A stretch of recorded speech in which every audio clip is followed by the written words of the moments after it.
discipline and correction require logic and self-awareness and self-control to be understood, right? That can't happen in survival mode. So if I were to look at my son, my children, which I did back in the day when I was responding the wrong way and they were blowing up, I would say, you cannot talk that way. You have to stop right now. That's enough. That's enough out of you. And it would just escalate the behaviors. Or I would rush to, that's it. You're grounded. That's it. Go to timeout. And I'm smiling because you know as well as I do that those strategies do not work, right? Furthermore, this is a separate topic, but the reality is sending our kids, for some of your kids, being sent to their room, sent away. Yeah, I get it because I've been in that situation. But for some of our kids, not all, but for some of them, that can kind of reinforce abandonment and abandonment issues. Separate topic. I don't want to go down a rabbit hole there. But our job is to get that neural pathway open back up. We need to get our children from this part of our brain back to this part of our brain, of their brain. So again, what we see in these moments when the neural pathway is disrupted, when the amygdala is popped, is this long list of behaviors, right?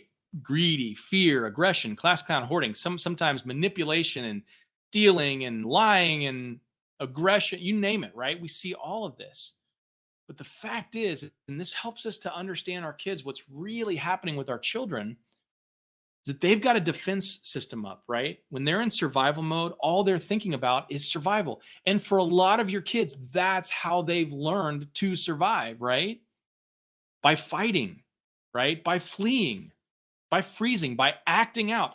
They don't know how to meet, they don't know how to express the unmet need. They don't know how to verbalize the big feelings, the fear, the loss, the grief, the anger, the frustration. So what they do is they behave it. I love this illustration because Kristen hand drew this, right? She's a beautiful artist.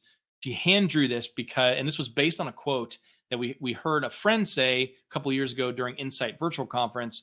That was actually a quote from somebody else. I can't think of who it was, but the quote went like this: anger is just sad's bodyguard. And we could say the same about aggression, manipulation. Manipulation is the classic survival behavior, right? They can't tell you, they can't articulate the big feelings, right? So what they do is they behave it. That's how it comes out, which really means this: there's no such thing as a bad kid. There's no such thing as a bad kid, right? Now, by definition, what the child is doing is bad, and the behavior is bad by definition. But when we factor in now everything we know about trauma and how it affects the brain, and for those of you that have a child who has gone through significant trauma, chronic trauma over and over and over again, that's rewired their brain, which means that amygdala is now faulty or it flips really, really easily. Some of you are like, that's totally describing my kid. Right? But the reality with that is that it is a veil over what's really going on, right? The chronic trauma can rewire the brain, but the fact is your child is not a bad child, right? For us as caregivers, we're that front loader. In those moments when our children have flipped, we need to meet the need instead of trying to change the behavior, because the reality is we cannot change or control or stop the behavior.